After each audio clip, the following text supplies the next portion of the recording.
Vamos falar agora de um assunto muito sério e que envolve principalmente os adolescentes. São doenças psicológicas que misturam o prazer de comer com o peso na consciência por ter engordado.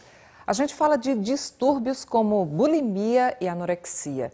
A história que vamos contar agora é de uma menina que mora na cidade de Macaparana, a 130 quilômetros do Recife, como a gente confere aqui no mapa. E quem conta essa história para a gente é a repórter Bianca Carvalho. Bianca esteve lá ontem. Bianca, em que situação você encontrou essa jovem? Meire, muito triste. Ela estava tão fraca que nem conseguia andar sozinha. Estava sem enxergar direito, já com distúrbio de visão, muito desnutrida mesmo.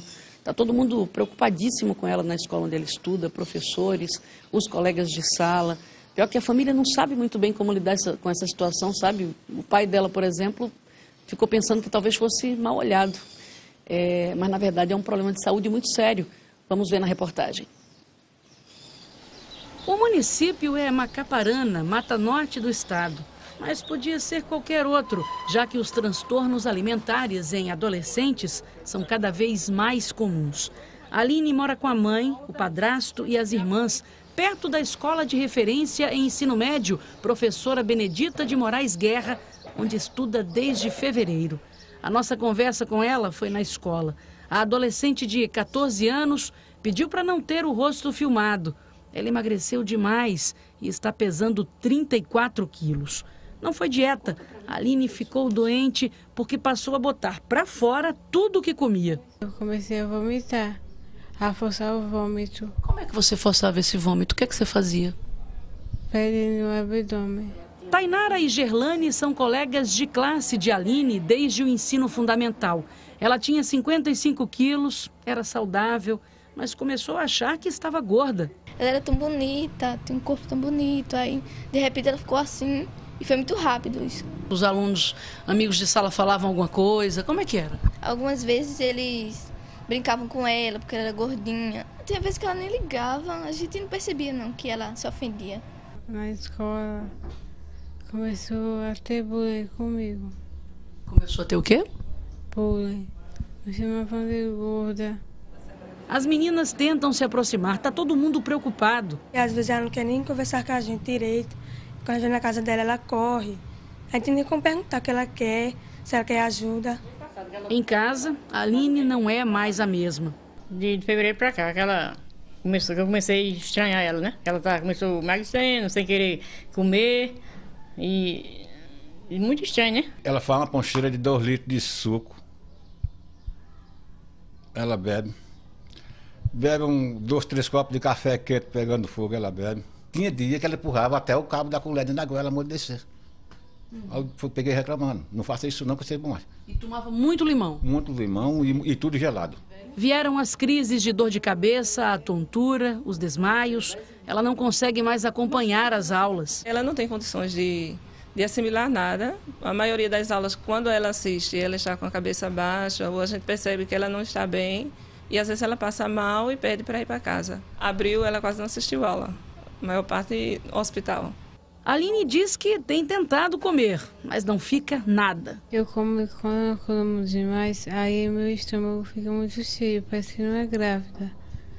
Aí eu sinto a necessidade de vomitar. A adolescente foi socorrida várias vezes. Uma fraqueza tão grande que nem anda mais sozinha. O coordenador pedagógico da escola contou que ela vem sendo atendida desde outubro por profissionais da prefeitura. Só que a situação não melhorou. Casos como o de Aline precisam do acompanhamento de uma equipe multidisciplinar. Ela tem que ter um médico especialista em metabolismo acompanhando, um clínico, mas também uma equipe de enfermagem, um psicólogo, um psiquiatra, nutricionista, educador físico, terapeuta ocupacional.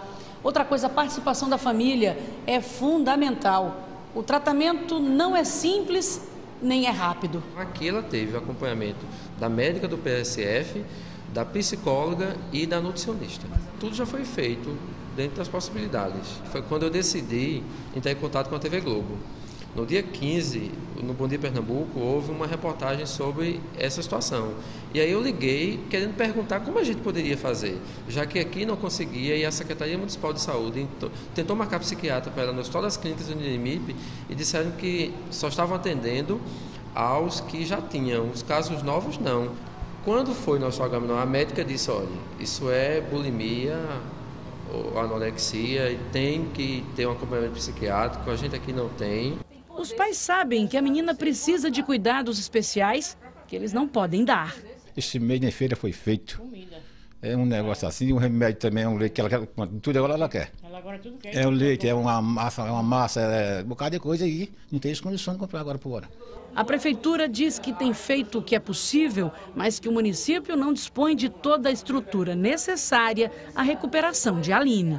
O município se esforçou dentro de tudo que era possível, incluindo até além do que poderia ser feito, como custeando despesas de tratamento privado com psiquiatra em uma cidade próxima, bem como também depois encaminhou para a cidade de Goiânia um atendimento que foi feito pelo SUS, tentando dar todo o aporte necessário, uma vez que a menor ela não detém recursos financeiros para tratar o próprio transtorno. Nós não temos um psiquiatra no município, inclusive recentemente abrimos um edital de seleção pública, onde não houve a participação de nenhum, e a gente está nessa dificuldade, tentando achar um profissional que venha, mas que a gente sabe que o tratamento que ela precisa, nem o município, nenhum outro perto consegue atender em sua totalidade. Alan não sabia mais a quem recorrer. Eu perguntei a ela se ela queria morrer. Ela disse, quero morrer não. Eu disse, você tem consciência desse problema? Ela disse, tenho. Você já pensou na possibilidade de sua mãe lhe perder? Aí ela disse, já, e começou a chorar. Aí nesse momento ela me deu um abraço e disse assim, professor, não deixa eu morrer não, eu não quero morrer. Foi muito forte ouvir isso e a gente decidiu mobilizar o que precisasse ser mobilizado para a gente salvar essa menina. Muito triste, a gente entrou nessa mobilização também de que o professor coordenador pedagógico da escola fala. Eu vou conversar agora, gente, com Everton Botelho, ele é psiquiatra, presidente da Sociedade de Psiquiatria daqui de Pernambuco. Era doutor Everton, que estava com a gente no dia 15 de abril, falando sobre bulimia, anorexia, quando o professor Alan ligou preocupado com a Aline, com essa aluna dele, e a gente ficou também preocupado aqui, Everton Botelho, o que fazer numa situação dessa? Porque, veja, não é que a prefeitura não esteja fazendo, o que tem lá para fazer está sendo feito. Só que tem um monte de coisa de que a menina precisa que não tem lá. Bom dia. Bom dia, Bianca. Bom dia, Meire.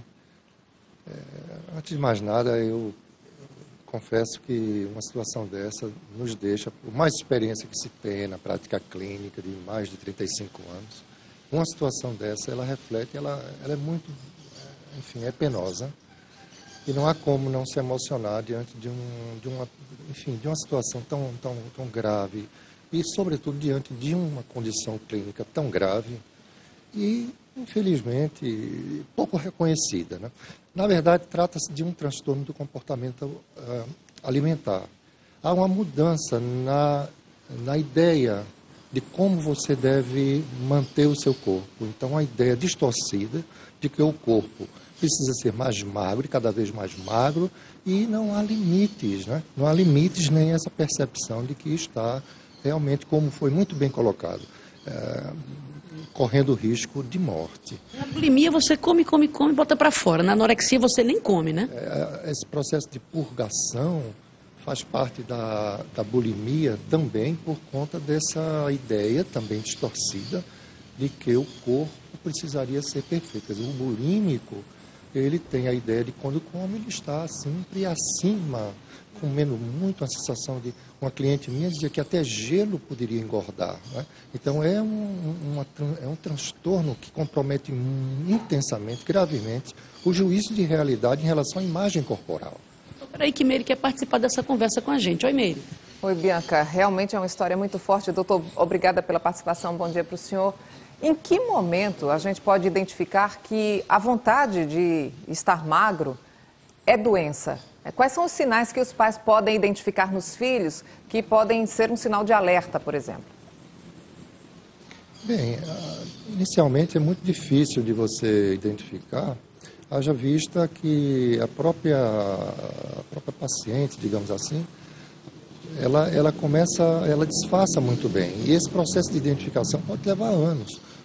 O próprio comportamento de vomitar, no caso da bulimia, é um comportamento que passa desapercebido durante muito tempo. Eles aprendem isso com colegas no colégio, via de regra. Existem muitos sites, inclusive, que divulgam esse comportamento, sites de pessoas que apoiam esse tipo de comportamento, sem saber da gravidade desse processo. E, enfim, eles aprendem, tentam pôr em prática a sua ideia. Agora, quando a pessoa começa realmente a não almoçar, não compartilhar as refeições com a família, quando não tem aquele hábito, quando a família percebe que ela sempre esconde um pouco, vai se alimentar no quarto, e, enfim, a questão dos vômitos, ela sempre começa a reduzir a quantidade de alimentos, enfim, isso é um processo que chega um momento, porque a pessoa pode usar de outros meios, né? Como diuréticos, como, enfim. Doutor, a gente tem até uma informação nova. Ontem à noite eu recebi a ligação do professor Alain, que está acompanhando ela, dizendo que ela foi trazida aqui para o Recife. Nesse momento ela está internada no IMIP, veio para cá, estava muito, muito debilitada. E aí então, doutor Everton, eu pergunto para o senhor, a saída é o quê? É essa? Ela ficar internada aqui no IMIP e por quanto tempo? Quanto tempo dura um tratamento desses? Bom, estimar o tratamento, naturalmente, é um planejamento que vem a partir do diagnóstico, da avaliação clínica da paciente.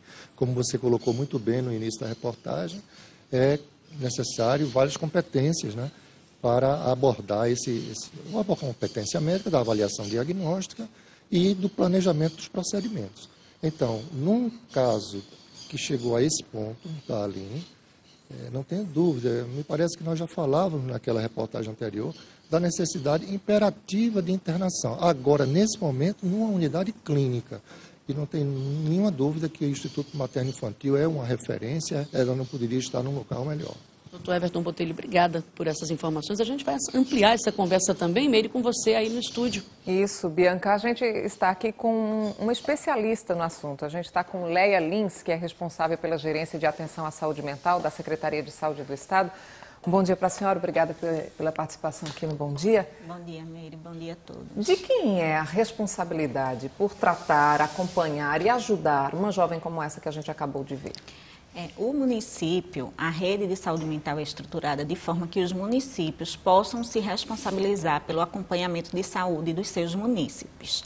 Claro que nos casos do município muito pequeno, como é o caso de Macamparana, 25 mil habitantes, né, um município relativamente pequeno, a gente monta uma estrutura, a gente faz um desenho de cuidado em saúde mental, de forma que a região consiga ter equipamentos suficientes para responder às necessidades de saúde, que vão desde a atenção básica até a atenção hospitalar. Agora, como é esse acompanhamento? Qual é a estrutura que se oferece a um morador de qualquer cidade, seja do Recife, região metropolitana ou até mesmo do interior do estado, para tratar casos psicológicos e que precisam de internação? A gente viu que o professor peregrinou, outras pessoas também, e só agora ela conseguiu aquele acompanhamento mais próximo, né, no IMIP.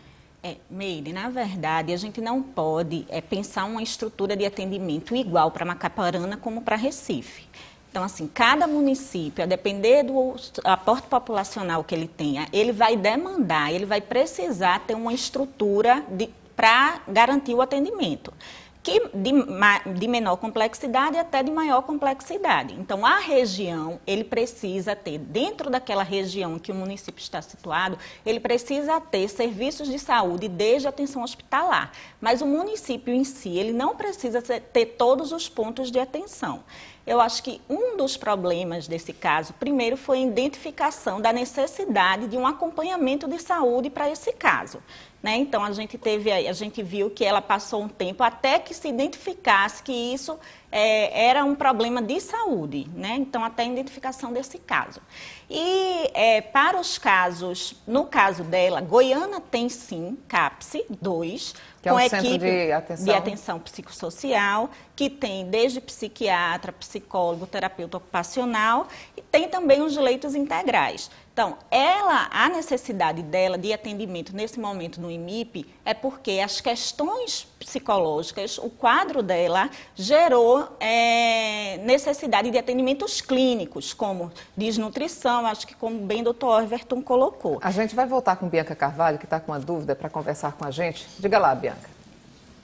Mas sabe por que Leia Lins? Aqui a gente teve lá, a cidade não tem um endocrinologista, por exemplo, que é um médico especialista em metabolismo, que teria que ter. E as cidades pequenas não têm isso. Na verdade, muitas vezes a pessoa tem que vir para Recife mesmo para conseguir esse tipo de atendimento. E a menina está numa condição, Leia, que ela não consegue se deslocar até Goiânia. É complicado para ela. Ela mal conseguia andar dentro da escola para a gente fazer a entrevista. Everton estava me dizendo que falta essa retaguarda, né? Bem, nós temos que admitir, com todos os esforços que vêm sendo feitos, que a rede de assistência, principalmente a rede de saúde mental, está extremamente fragilizada. Eu acho que isso é um problema geral da saúde no Estado e um problema maior, né, também no Brasil. Então, Leia Lins. Fragilidade nesse sistema. O que é que a Secretaria pode fazer para melhorar? Veja, Miriam, a gente já está fazendo, a gente já pactuou todos os desenhos necessários, todos os serviços que precisam ter em cada município, em cada região de saúde, para que a gente consiga, de fato, garantir assistência que a gente entende que seja de qualidade. Agora, isso é um processo, né? Então, assim, a gente sai de um patamar de que o gestor quer fazer ou não quer fazer em saúde mental para obrigar ele, a partir de uma resolução e de uma pactuação entre os próprios secretários municipais de saúde da região e o secretário estadual de saúde, que é a resolução CICIB, para garantir que eles vão implantar. Então, para Macaparana está prevista a implantação do CAPS-1. Bom, como Bianca falou, não só Macaparana, mas os outros municípios também pequenininhos, né, que faltam diversas especialidades médicas, então é preciso estar cobrando e monitorar. Exatamente. Por que não uma campanha para saber o que é que...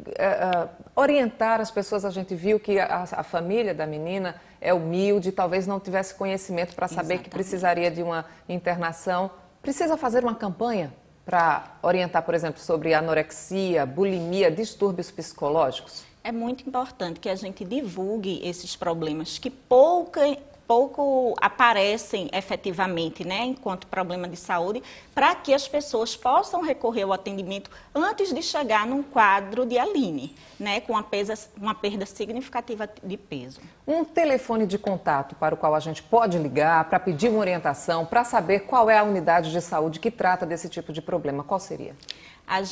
Vocês podem estar entrando em contato com a própria Gerência de Atenção à Saúde Mental do Estado, que é quem monitora, quem acompanha essa rede de saúde mental em expansão, né, pelo 3184-0582. 3184-0582. As pessoas podem ligar e aí podem saber onde fica aquela unidade e marcar. A marcação é complicada? Não, a marcação aí é de município a município, mas a gente pode também, no processo, acompanhar esse monitoramento dessa marcação, tentar garantir no município, entrar em contato, para que a gente consiga agilizar essas marcações. Leia Lins, muito obrigada pela orientação da senhora aqui no Bom Dia. Nós conversamos com Leia Lins, que ela é responsável pela Gerência de Atenção à Saúde Mental da Secretaria de Saúde do Estado. Obrigada.